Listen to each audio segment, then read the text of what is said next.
Shemai everyone, and welcome to this eye drawing time lapse using graphite pencils. It's raining today, so I apologise if you can hear the rain outside. So I started with half an A4 sheet of paper, so this is A5 sized. And then what I did was, using my HB pencil, I first created the outline of my eye. And the best way I can describe doing this is basically creating a shape of a leaf, but making sure that you add almost like a little bump on the end, and that's where your tear duct will be.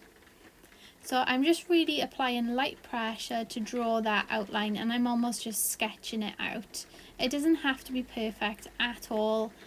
You have a rubber hopefully, so you can rub it out if necessary. So this is step 1. Step 2 was to add a line on top, which will be the upper eyelid, and add a line underneath, which will be the eye bag. And then I want to draw my iris. So with light pressure on my pencil, I'm creating like a circle shape in the middle, but I'm almost overlapping that eyelid, if you can see the line on top. So it's not a perfect circle. And I changed the shape of my tear duct until it was something that I was happy with as well, so it looked a bit more realistic. Then what I'd like you to do is sketch out a little square, and that is going to be the highlight of your eye. So we're not going to draw into that square at all. And then I did a smaller circle, which is the pupil. And I'm adding some lines on top here, because this is where we're going to be shading later. And the tear duct shape, so I'm just enhancing that with another curved line. And what I'm doing then is I'm just going over the lines I've already created, but I'm applying a bit more pressure with my pencil, so they're a little bit more bold in comparison, before I move on to my eyelashes. So when you're drawing your eyelashes, you're going to want to have quite a lot of pressure on your pencil and just sketch up. And don't be afraid to be really confident with your strokes, because eyelashes are usually quite unruly and they're not always perfect. So don't worry about them being perfect. And you're going to want to add a few of these to the top and then a few of these to the bottom.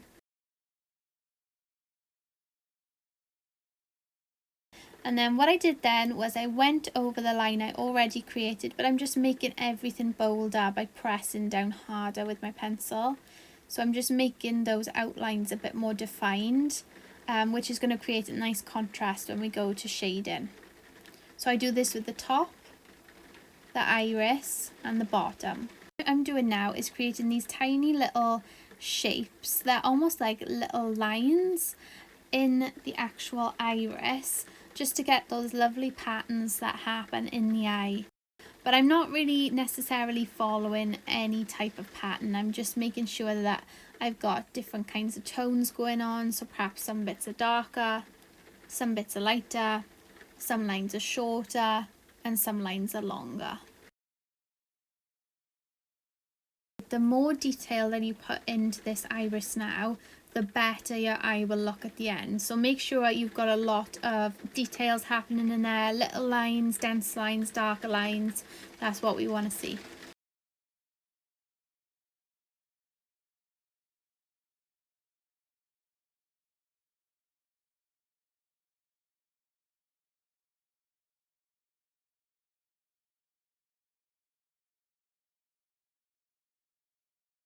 Make sure as well you're not drawing it in that highlight square.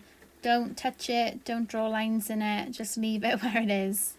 So it's at this point now where I grab one of my pencils, and with medium pressure I start pushing down to get a kind of even shading on the background of this iris, so it's not white anymore, but you can still see the details that we've done because we were pressing firm with our pencil when we created them. And if you want to, you can enhance those lines that you made earlier in the iris, so the marks. I did because I just wanted a bit more contrast happening in my work. And once you've done that, you start shading the back of the eye, but only the top. So make sure you don't do it all, just do the curved line that goes around the top, and inside the tear duct should be shaded slightly more as well. And I go over my eyelashes because I want them to look a bit darker as well. So this is just about shading really. Hopefully you're all still with me, because what we're going to do now is the pupil. So you need to press down really hard for this bit, and you need to get quite a flat colour, so you don't want to let any light in at all, which means that there shouldn't be any white in the pupil whatsoever. It's just flat black. If you have a darker graded pencil, so like maybe a 4B or a 5B, then use that. And I'm also shading around the top of the iris again, and of the main eye, just so all around the top is a little bit darker. And the eye could potentially be done now, guys, but what I'm doing is enhancing my eye with some light sketching. So you can see I'm following those lines that we made earlier, and this is because I want to create almost like a face frame. So I'm going into my eye and adding shading on the outside corner, and I'm adding shading along the top. And what I'm trying to do now is just put the eye in context, basically, so it's not just floating on its own. It's got some kind of definition happening around it. And I'm making that top line really dark by pressing down firmer and then sketching some lines around the outside of the eye. And see that highlight box there? What we want to do is create lots of nice dark tones around it, because that contrast will really make that eye look realistic. And I'm enhancing my bottom lines again. I just keep going over them so they're darker with my pencil. So this bit might take a little bit of time, but this is what makes it look really realistic. And I'm going around the outline of my iris again to make that darker. And I'm also adding some sketching behind the eyelashes. And I'm using the side of my pencil to do that. That's the main thing. And you can see I'm adding these darker creases, almost like what it looks like in real life on a human face. And finally, that's the finished outcome. So good luck. I can't wait to see what you create, and hopefully you'll upload some of your eyes to Teams. So hi all for now, and if you have any questions, make sure to ask me. Okay, bye guys.